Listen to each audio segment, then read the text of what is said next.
Hello ಪ್ರೇಕ್ಷಕರೇ, ಎಲ್ಲರಿಗೂ ಸಿರಿ ಚಾನೆಲ್ಗೆ ಸ್ವಾಗತ. ಇವತ್ತಿನ ವಿಷಯ ಎಲ್ಲರ ಮನದಲ್ಲಿ ನೋವು ತರಿಸುವಂತಹ ವಿಷಯ ಆಗಿರುತ್ತೆ. ತುಂಬಾ ಜನ, ಎಷ್ಟೋ ಹುಡುಗರು ಹುಡುಗಿಯರು ತಮ್ಮ ಪ್ರೀತಿ ಮಾಡಿದ ಹುಡುಗ ಸಿಗಲಿಲ್ಲ ಅನ್ನೋ ನೋವಲ್ಲಿ ಪ್ರಾಣ ತ್ಯಾಗ ಮಾಡಿದ್ದಾರೆ. ಆದರೆ ಈಗಿನ ಸೆಲೆಬ್ರಿಟಿಗಳಿಗೆ ಬುದ್ಧಿಮಾನ್ಯ ಆಗಿದೆ ಅಂತ ಅನಿಸುತ್ತದೆ.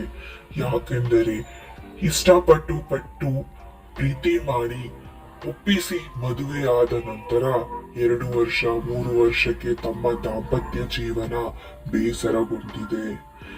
ಈ ರೀತಿ ವಿಷಯಗಳು ಸಮಾಜಕ್ಕೆ ಎಷ್ಟು ಉಪಯೋಗ ತರುತ್ತಿದೆ ಎಂದು ಗೊತ್ತಾಗುತ್ತಿಲ್ಲ. ಎಲ್ಲರಿಗೂ ಮಾದರಿಯಾಗಬೇಕಾದ ಸೋಷಿಯಲ್ ಮೀಡಿಯಾ, ಫಿಲಂ ಇಂಡಸ್ಟ್ರಿಯಲ್ಲಿ ಇರುವ ಫೇಮಸ್ ಆಗಿರುವ ವ್ಯಕ್ತಿಗಳೇ ತಮ್ಮ ದಿನನಿತ್ಯ ಜೀವನವನ್ನು ಯಾವಾಗಲೂ ಜನರ ಮಧ್ಯೆ ಹಂಚಿಕೊಳ್ಳುವ, ಸೋಷಿಯಲ್ ಮೀಡಿಯಾದಲ್ಲಿ ಫೇಮಸ್ ಆಗಿ ಎಲ್ಲರಿಗೂ ತಮ್ಮ ಜೀವನ ಶೈಲಿಯನ್ನು ಹಂಚಿಕೊಳ್ಳುತ್ತಿರುವ ಎಷ್ಟೋ ಕೆಲವು ಮಂದಿಗಳು ಸಮಾಜಕ್ಕೆ ಈ ರೀತಿ ಮಾಡಿದಾಗ ಸಮಾಜ ಮೇಲೆ ಎಷ್ಟು ಪ್ರಭಾವ ಬೀರುತ್ತದೆ ಅಂತ ಅವರಿಗೆ ಗೊತ್ತಿದೆಯೋ ಇಲ್ವೋ ಗೊತ್ತಿಲ್ಲ.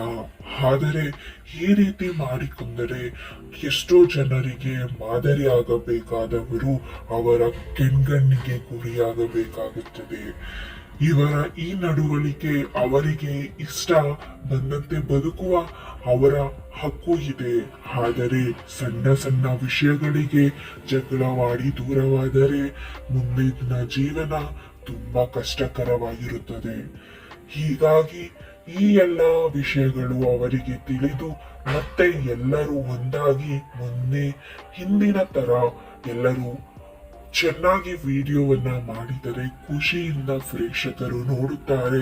ಇವರನ್ನು ನೋಡಿ ತಮ್ಮ ಜೀವನವನ್ನು ಕೂಡ ಅವರಂತೆಯೇ ನಡೆಸಲು ಇಷ್ಟಪಡುತ್ತಾರೆ.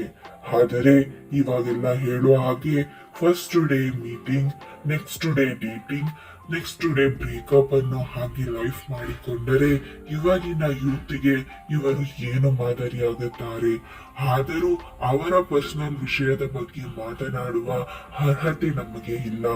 ಆದರೆ ಇಷ್ಟು ಮುದ್ದಾಗಿ ಇದ್ದಂತ ಜೋಡಿಗಳು ಬೇರೆಯಾಗುತ್ತಿದ್ದಾರೆ ಎಂದು ಕೇಳಿದರೆ ಮನಸ್ಸಿಗೆ ತುಂಬಾ ನೋವಾಗುತ್ತದೆ. ನೀವು ಏನು ಹೇಳ್ತೀರಾ ಪ್ರೇಕ್ಷಕರೇ? ಕಮೆಂಟ್ ಮಾಡಿ. ಈ ರೀತಿ ಮಾಡುವ ಬದಲು ಕೂತು ತಮ್ಮ ಸಮಸ್ಯೆಗಳನ್ನು ಬಗೆಹರಿಸಿಕೊಂಡರೆ ಮುಂದಿನ ಜೀವನ ಸುಖಕರವಾಗಿರುತ್ತದೆ. ಆದರೆ ಈ ಎಲ್ಲ ಊಹಾಪೋಹಗಳು ಸುಳ್ಳಾಗಲಿ ಎಂದೇ ನಾನು ಆ ಭಗವಂತನಲ್ಲಿ ಬೇಡಿಕೊಳ್ಳುತ್ತೇನೆ. ಯಾಕಂದರೆ ಪ್ರೀತಿ ಎನ್ನುವುದು ಬೆಲೆ ಕಟ್ಟಲಾಗದ ವಸ್ತು. ಆ ಪ್ರೀತಿ ಸಿಗುವುದಕ್ಕೆ 100 ಜನ್ಮದ ಪುಣ್ಯ ಮಾಡಿರ್ಬೇಕು. ಎಷ್ಟೋ ಜನ ಪ್ರೀತಿಗಾಗಿ ಕಾಯುತ್ತಾ ಹಾತರಿಯುತ್ತಾ ತಮ್ಮ ಜೀವನವನ್ನೇ ಮುಡುಪಾಗಿಟ್ಟಿರುತ್ತಾರೆ. ಪ್ರೀತಿ ಮಾಡಿದವಳು ತನ್ನ ಜೊತೆ ಇದ್ದರೆ ಸಾಕು, ಬೇರೇನು ಬೇಡ ಎನ್ನುವ ಈಗಿನ ಹುಡುಗರ ಮನಸ್ಸಿನಲ್ಲಿ ಪ್ರೀತಿ ಮಾಡಿ ಎಲ್ಲರನ್ನು ಒಪ್ಪಿಸಿ ನಂತರ ಜೊತೆಯಾಗಿ ಸಂಸಾರವನ್ನು ಕೂಡ ಮಾಡಿ ಇವಾಗ ದೂರವಾಗಬೇಕು ಎಂದರೆ ಎಂತ ಮನಸ್ಥಿತಿ ಗಟ್ಟಿಯಾಗಿರಬೇಕು ಎಂದು ಗೊತ್ತಾಗುತ್ತಿಲ್ಲ ಅವರಿಗೆ. ಈ ಎಲ್ಲ ಸಮಸ್ಯೆಗಳು ಬಗೆಹರಿಸಿಕೊಂಡರೆ ಎಲ್ಲರಿಗೂ ತುಂಬಾ ಸಂತೋಷವಾಗುತ್ತದೆ.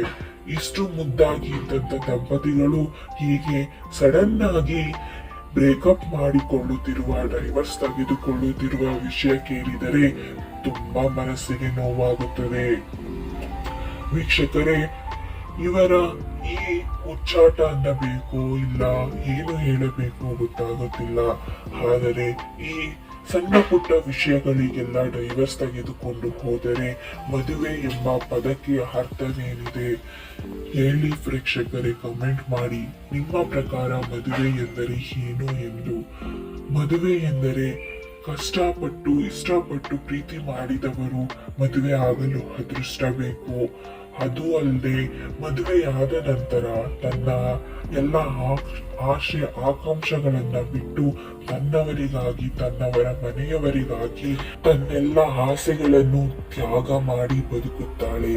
ಹೆಂಡತಿಯಾಗಿ, ಅಮ್ಮನಾಗಿ, ಅತ್ತೆಯಾಗಿ, ಅಜ್ಜಿಯಾಗಿ, ಅಕ್ಕನಾಗಿ ಈ ಎಲ್ಲಾ ಬಾಂಧವ್ಯಗಳನ್ನು ಹಂಚಿಕೊಳ್ಳುತ್ತಾಳೆ. ಅದಕ್ಕೋಸ್ಕರನೇ ಹಿರಿಯರು ಹೇಳಿರೋದು ತ್ಯಾಗಮಹಿ ಅಂತ ಹೆಣ್ಣಿಗೆ. ಆದರೆ ಈಗಿನ ಸಮಾಜ ಎತ್ತ ಕಡೆ ಸಾಗುತ್ತಿದೆ ಎಂದು ಗೊತ್ತಾಗುತ್ತಿಲ್ಲ. ಸಣ್ಣ ಸಣ್ಣ ವಿಷಯದಲ್ಲೂ ಡ್ರೈವರ್ಸ್ ಒಂದೇ ಪರಿಹಾರ ಅಲ್ಲ. ಜೀವನ ಎಲ್ಲ ಆಸೆಗಳು ಬದುಕುಗಳಿಗಿಂತನೂ ಮುಖ್ಯ ಆಗಿರೋದು. ನಾವು ಇನ್ನು ಎಷ್ಟೇ ಯಶಸ್ಸನ್ನ ಕಂಡರೂ ನಮ್ಮನ್ನ ಪ್ರೀತಿ ಮಾಡುವವರು, ನಮ್ಮನ್ನ ಇಷ್ಟಪಡುವವರು ನಮ್ಮ ಜೊತೆ ಇಲ್ಲ ಅಂದರೆ ಅದು ವ್ಯರ್ಥ ಅಂತಾನೆ ಹೇಳ್ಬಹುದು. ನೀವು ಏನು ಹೇಳ್ತೀರಾ ಪ್ರೇಕ್ಷಕರೇ, ತಿಳಿಸಿ. ಇವತ್ತಿನ ಈ ವಿಡಿಯೋ ಕೇಳಿ ಮನಸ್ಸಿಗೆ ತುಂಬಾ ನೋವಾಗಿದೆ. ಇದು ಎಲ್ಲ ಕನಸಂತೆ ಕಂಡು ಅವರ ಜೀವನ ಮುಂದೆ ಹಿಂದಿನ ತರ ಆಗಲಿ ಎಂದು ಬಯಸುತ್ತೇನೆ. Thank you for watching.